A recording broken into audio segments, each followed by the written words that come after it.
So let's just get this show started. Welcome to this episode of the NerdBrand Podcast, and we want to welcome back award-winning social media manager John Steven Stansel, the man that actually educated me on what the acronym FFS means.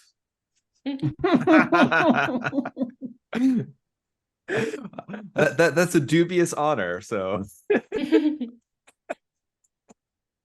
I'm always awed by the background that John has in his books. That issue of X-Men you've got sitting on the bottom shelf. It's like, oh my goodness gracious. Yeah, that's I have those. Super Size Special and the first appearance of Kitty Pryde as well. Yep, I own it myself. Yeah, I've had those since I was like 12.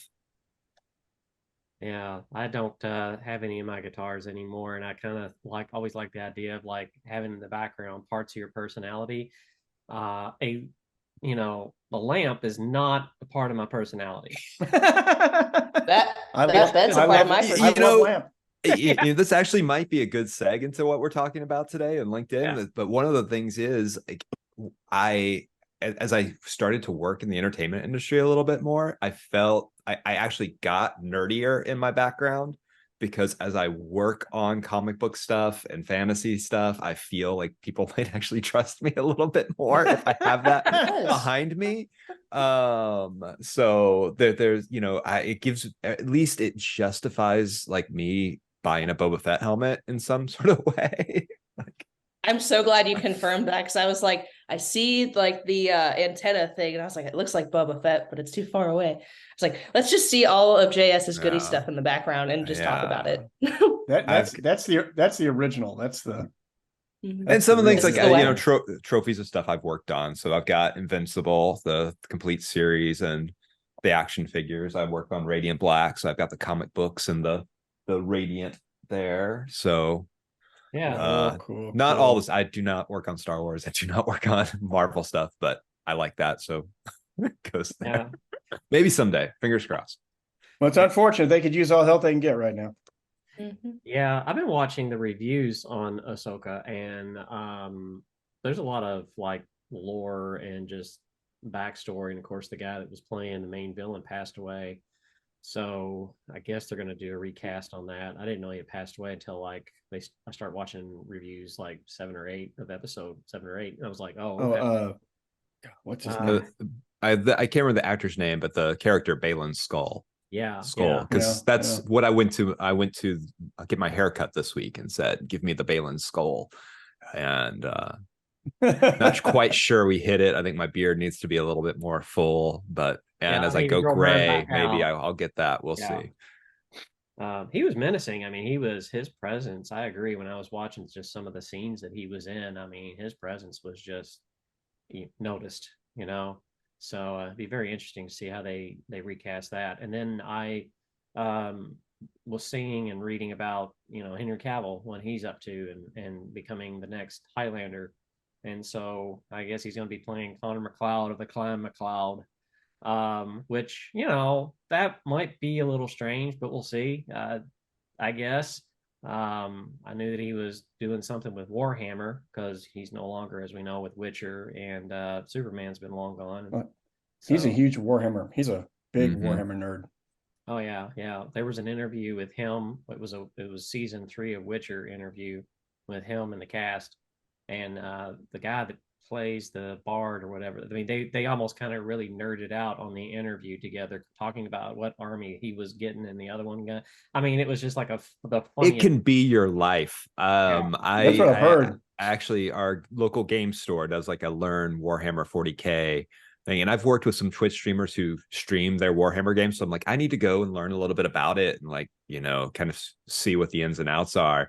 And as much as I enjoyed it, like, I've got a 6-year-old son. Like, I cannot devote 6. They were like, okay, we're just going to do a short session. Do y'all have 4 hours? Like, oh my God. I've heard it's deep and wide as far as the culture around Warhammer. Yeah. Well, I tell you what, because the listeners right now, they're like, are you guys going to like talk for 20 minutes about Yeah, this yeah. and just skip over the topic? And if you're a fan of this podcast, you're kind of half right. But JS, Well, I will say, I'll say this just to kick it off. JS is probably one of the most prolific, most substantive prolific LinkedIn posters I've ever seen. I mean, there's a lot of people that churn out content, they're always churning out content onto LinkedIn, but most of it's just, it's flotsam and jetsam. It's there's not a lot of substance to it, but everything JS puts out there, it's significant, and he's really got good stuff to say. So I just got to tip my hat to you, JS. Oh man, I appreciate that. yeah, if you could make your checks payable to NerdBrand. I will say, if you told me like just over a year ago that people would say that about me about LinkedIn, I would have laughed at you. I just hit 30,000 followers on LinkedIn, and like I don't know how. Like a year and a half ago, I'd have been like, LinkedIn, really, for real? Like, why would I spend time there? So we can talk a bit about that journey today. And how I went from, and I thought, I don't want to, talking about follower accounts kind of gauche, but like for a while I was getting close to 30,000 on LinkedIn, on Twitter. And I thought, okay. And then quickly LinkedIn started moving up. I'm like, oh my goodness, LinkedIn is going to surpass my Twitter, which I never in a million years thought that would happen. And we're already there. And it's wild to see. And some of it's about the way LinkedIn is changing, and some of it's like people fleeing Twitter and growth there being much slower. So yeah, I'm actually looking up right now. You got 31,200 on whatever it's going to call. We're just going to say that social media network formerly known as Twitter. And then you're hovering about exactly the same on LinkedIn, which is just funny. It's really funny. I don't know if it's down to the exact count because it's like, but yeah, it is very interesting. Yeah. So JS, what made you decide? What pushed you into the LinkedIn sphere? What has made you decide to be? What's the strategy behind being so prolific? Plagiarism. Just like everybody else. No, what I noticed is, I started talking about social media on Twitter, and that was really my home and where I was. And I would had, content do really well there. And every so often I would notice somebody would copy and paste one of my tweets over onto LinkedIn without crediting me at all.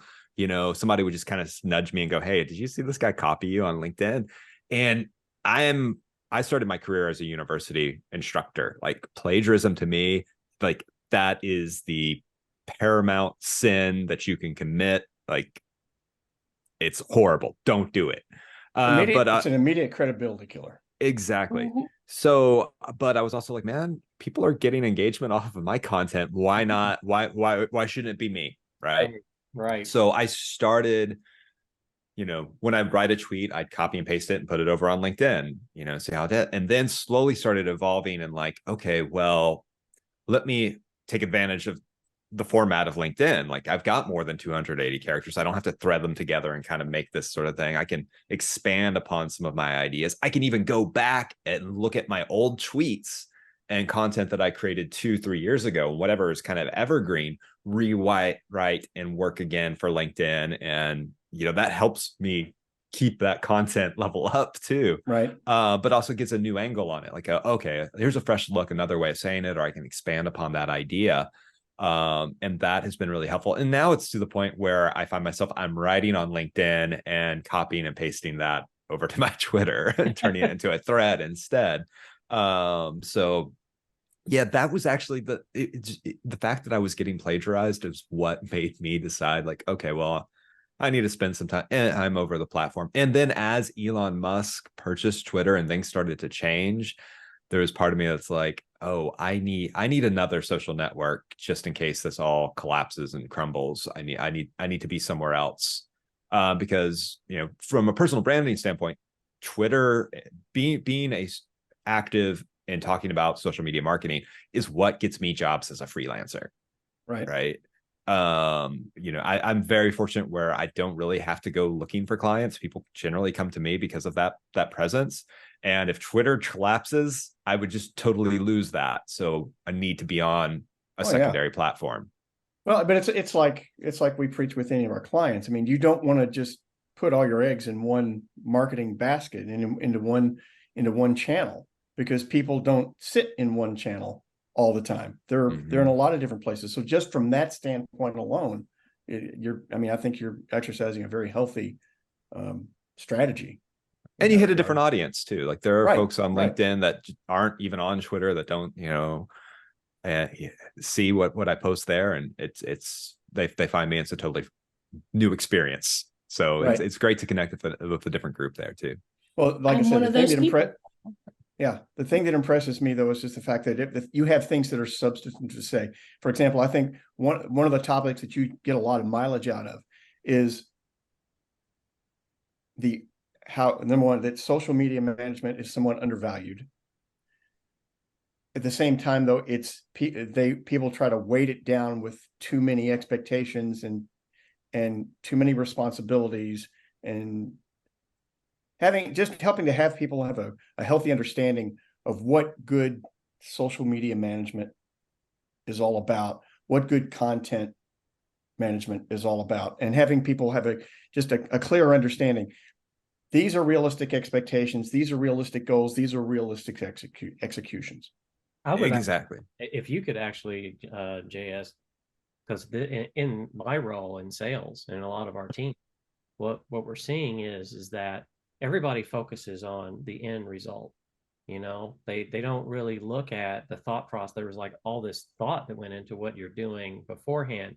Could you maybe explain the difference between strategy versus tactics? Like what is tactical in social versus what's strategy? So everybody kind of understands, like, you need both and why. I think the easiest way to kind of look at it is, strategy is the, 10,000 foot view, right? We're thinking long term. What are our goals? How are we going to get from point A to point B? And then tactics are those small things that get you to those goals, right? Yeah. Okay. We're going to, increase engagement rates in order to generate more website traffic, or, all right. So how are we going to do that? We're going to engage our followers. How are we going to engage our followers? Is this going to be through, this more video content? Is it going to be through actually diving in and investing more into community management and replying to our followers? So, the actual little things you do are the tactics. Strategy is your guidepost, your map, and your overall goals. And I think too many people focus too much on tactics and those short-term gains. I'm going to start trend hopping, like whether or not it works for our brand, whether or not it's part of our strategy and our everything that we've put together. How can we get those numbers up real quick? And that's where I think people really start to, it helps them in the short term, but people I think too often they want action immediately. They want immediate action. They want to see the needle move immediately without going back. And then what you're talking about is the strategy that helps you determine, okay, what is the real pain point? What is the real hurdle we're trying to get over here? And that's going to determine essentially what tactics you use to solve that problem. And I think that whole big picture mentality is so vital. Well, I'll tell you. Yeah, go ahead. Oh, go ahead. Oh, I was going to say, one thing I did when I was at the Texas Department of Transportation is, and that this, I be very cautious if anybody's listening and tries this. I talked to my boss before I did this. I said, could I email everybody in the C-suite and ask them to give me what their top 3 goals for our social media platforms are, what they think why are we on social? And she's like, okay, go ahead. And I did that. And I tell you, I did not get the same answer from anybody, not even the same 3 answers, just wildly different. And they were all very good goals. Some of them, like reduce traffic fatalities, things like that are very important. And then when you ask our audience, like, why are you following the Department of Transportation? They're like, I want to know when the interstate's going to be, the construction's going to be done, you know? So then I went to the C-suite, had a meeting with them. I said, here, these are all the answers I got. Let's pick 3. What can we do? And what are your priorities? The top 3. And we kind of worked on what those looked like. And that gave me that leverage too. When there was that reactive, we got to do something now. I could point to those. Oh, we agreed to these 3 things, and this doesn't fit in that. If we can make it work into one of these 3 things we agreed on, let's go ahead. But we need to stick there. And that, you know, as a social media manager, having them sign off into it, and you can kind of throw it back at them, is actually very helpful. Yeah. So one of my questions was to distinguish the main differences between LinkedIn and Twitter. Seems like the usage, you're leaning more towards LinkedIn, you're gaining more of a heavy follower basis. So that one I can see is more of your advocate and your bread and butter. But like, what's the posting cadence for each, and what makes them what makes them 2 separate entities rather than just platforms to use and get the word out? You know, they're very different in their styles and the way you write for them and who's there and what they're there for. And I think there are advantages and disadvantages to both. There are things I as much as I'm on LinkedIn now, like pre-Elon, Twitter will always be my favorite social platform. Like I'm so sad. Like I literally feel like I'm in mourning when I read like updates. I'm like, oh, you're changing that, really? Oh no. But here's what I like about Twitter over LinkedIn, and I'll kind of go back and forth. One, Twitter provides for a greater real-time posting cadence. You know, it is an addictive, all social is, but even more so. Like I have a thought, I can tweet it. It doesn't matter if I posted 5 times that day, 6 times, 10 times. Just you just tweet as much as your heart's content, really. And especially when things are happening in the social media world, like, oh, Elon changed this today. I can write 20 tweets about this because I have thoughts, y'all. And you don't feel like you're flooding anybody's timeline or getting punished in the algorithm for posting too much. And also, you can be a bit of your true self there, too. One of the reasons I ended up working on Invincible was that someone at Amazon Prime Video followed me and said, hey, you know, social media, I also see that you tweet about comic books and superheroes. Would you be interested in coming and working on this project? That would have never happened for me on LinkedIn because I don't feel it's appropriate. Like, I guess I can, but you know, I'm not going to tweet about like the latest episode of Ahsoka on LinkedIn. It's just strictly work. Any way to show my personality, I feel like I have to put it in the guise of like work talk. Like, here's some lessons you can learn. You know, what Marvel superheroes would be the best social media managers, which, you know. Do you have an answer for that? Professor X all the way. Who would be a better, like, Professor X? He can just read minds. He knows he's like a social, he puts on Cerebro and can like do social listening and hear everybody's talking about. Yeah. Professor X would be the best social media manager, hands down. He also like, you can't call it X. That was my idea first. Yeah, it's a good one. So he you know, I miss that aspect of Twitter. I'm still using it. You know, I will probably go down with the Twitter ship. But I feel guilty about using it too. But then on LinkedIn, I think you do get a little bit more. People are there to learn about work stuff. They want to have professional development. They want to make, you know, connections with people at work. So it's advantageous there. It's also, everybody has kind of their real name, so people are a little bit nicer in the comments. I feel like, and sometimes any social platform can be a little toxic. I feel like you go to Twitter for the snark and LinkedIn for the sycophancy. It's a hard word to say. Because you know, I'll get toxic comments over on Twitter, and then I'll get really stuff I'm like, oh no, come on, you don't have to suck up to me like that. Like, LinkedIn's like going to grandma's house. Like, you get cookies, you get shower with kisses and love. Like, I feel like that's what it equates to. And sometimes I feel like LinkedIn is a little bit, because comments are so important on LinkedIn. Like by commenting, you can raise your own profile easily. You comment on one thing and then all of your connections see a little alert. Oh, so-and-so commented on this. And then you kind of they try to draw you back. So people are trying to game that system. So I've seen people where I can tell they've copied and pasted what I said into ChatGPT to formulate a response, their comment back to me. They just repeat it in different, it feels like to me, like when you're in college and had a Blackboard assignment and the professor said, oh, you have to comment on 3 of your classmates' posts. Sometimes LinkedIn feels a little bit like that. Yeah. On the plus side, though, there are people that are very genuine. I've met a lot of people so, I think there's good and bad on both platforms, and you just have to take the good and the bad. LinkedIn, I post less. I try not to, even on a day when Musk is doing all kinds of craziness, like I try to limit myself to no more than 3 posts on LinkedIn. That's a heavy day. Yeah. Because I want to be considerate of other people's feeds, and it's because it doesn't work like Twitter. But I sometimes I'm a nerd about my own job and I want to talk about it. So I miss that kind of heavy cadence of Twitter. Anyway, I'm kind of curious, John. I'm going to steal a question that Michaela has here on her part. But what's your thought of Threads? Oh my goodness. Threads. I forgot it was there. But I won't for much longer. I was excited, like most people, when Threads first came out.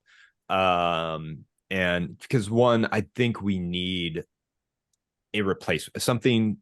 Twitter is so valuable just for public discourse, for so many other things, not just marketing, real-time communications. When I was in higher ed, it was the source for crisis comm because it's in real time. When I live in Arkansas, so we have tornadoes all the time. When there's a tornado, I don't go to my radio, I go to Twitter and follow my local weatherman, and he's giving me real-time updates, and it is so much more reliable. Not anymore. So I was really hopeful for Threads. I think they launched before they were ready for prime time. They were Elon has made so many bad decisions for Twitter. I can't remember which one was the catalyst that launched Threads. But like he made a dumb decision. Threads launched that week. People flocked to it. And then 3 weeks later, everybody kind of forgot about it. There are still folks there, but it's just not, what it was. I think a few things are problems with it, that they launched without any sort of search functionality, or hashtags or anything there. So there's a lot of functionality lost. It was very ingenious the way when you open a Threads account, all of your Instagram followers, all of your followers and follows are there automatically. But I am a Twitter person. All of my followers over on Twitter and LinkedIn. I mostly use my Instagram account for family photos. I have been trying to use it for a little bit more professional things lately, but I've got 30,000 followers on LinkedIn and Twitter, and I've got less than 1,000 on Instagram. So when I went over to Threads, it's like I have no audience and nobody has any way of finding my content unless they specifically look for me. Right? There's no sort of like, oh, I stumbled upon this because it got, I searched for social media marketing. I think that's going to change. I think they're slowly rolling out more and more features. And I think this is my prediction for 2024 is Meta will incentivize brands and creators to be on Threads one of 2 ways. They're either going to give brands and creators higher reach, so we just get suckered in and like, oh, look at those numbers go up, or they're going to punish us by saying, if you are not active on Threads, you are not going to get reach on other Meta platforms, which is kind of Zuckerberg's MO. Like, remember when Reels came out and everybody's like, why do I want to make Reels? I've got TikTok, it's great. And it was like, well, if you want any reach on Instagram at all, you better be making Reels. Yeah, I've noticed that with mine. Yeah. I think they've invested too much into Threads, and Zuckerberg is not going to give Musk the W. He's not going to take the L. Like, he is going to go all in. I think 2024, you're going to see that happen. Going back to brands and being, and people latching on in social media, they like people. They like latching on to an individual personality. The brands that succeed Twitter brought this to mind with me. The brands that have succeeded on Twitter are the brands that come across like a person, like a personality, like like you're not just talking to a brand, you're talking to a persona, a personality, something that's got that has its own identity as an individual. That's how you succeed. But I think that kind of has carry over into other social media platforms as well. People like to interact with a person. Brands that come across like a person are the brands that I think succeed best in the social environment. I agree. I agree wholeheartedly. I think that's why we're seeing the rise of like kind of the edgy, snarky brands, because I think people are doing that as a shorthand to building an actual personality. Like, oh, okay, well, we need to be we can be snarky and sarcastic, and that's like a real person. Like, well, not everybody's snarky and sarcastic. You're just trying to find the easiest way. Maybe you can be vulnerable. Maybe you can be, we talk about authenticity. Like, find who you actually are, and you can sound like a human being without being a jerk too. Exactly. But come across like that. I get maybe empathy is not the perfect word for it, but be a personality that people feel like they're talking to an individual that has feelings, emotions, thoughts. Yeah. On that, John, do you want to give everybody, like, the floor is yours? Where can they find you can find me online. I'm at JS Stansel pretty much everywhere. Just search John without an H, Stephen with John Stephen Stansel on LinkedIn. You can find me there. My website is jsstansel.com. So yeah, fine. I'm a pretty easy person to find online. Yeah. And great stuff on LinkedIn, by the way. Yeah. And thank you. We've ever since the advent of Twitter and Elon, we have had, like, we should really talk to JS and see if he survived and tell his story. I hope Twitter can pull itself out of this nosedive, but it's going to take Elon's going to have to step aside, and I don't see that happening. So as long as he's pulling the strings, it's going to keep going in the direction it's going. Say what you want. I know he has his fanboys. They're probably listening. He does not know what he's doing with Twitter at all. Like, I'm not an expert in rockets or electric cars, but I know Twitter, and he does not. Yeah, and that's fine to be an expert in the things that you're an expert in and not be an expert in the other things that you're not an expert in. There's nothing wrong with that. I cannot say the word throat lodgings. Cough drop is what it is. So, maybe I don't talk about that, and that's okay. It's just, it's okay. So that's something to kind of come across, that, like, what you know, and talk about what you know, and share that. Don't venture off into things, because that does lead into inauthenticity of who you are. But anyways, we want to thank you for being with us and coming back on the show. Been too long. It's been too long. I think this video I'll cut this up, so this will be on YouTube. YouTube has graced us with the handle NerdBrand Agency on there. So we've not been updating that. They've been stepping into podcasts. So put your podcast on YouTube. I'm waiting for RSS syndication. Probably will never happen. But you can find us there, or just go to nerdbrandagency.com/podcast to check out this latest episode. There's a new one that comes up every Friday. Don't wait on Jason to post on social media. It's out there. It's scheduled. Trust us. I'll post this one to Twitter, to LinkedIn as soon as it comes out. Oh, I appreciate that. And my hero. We be sure to tag you on anything you say, because now you're there, and that's fun to do. So, but anyways, so thank you to all the listeners for tuning in. You know where to find us to subscribe. You know where to find him to subscribe. And we'll see you next week. And remember, keep your nerd brand strong.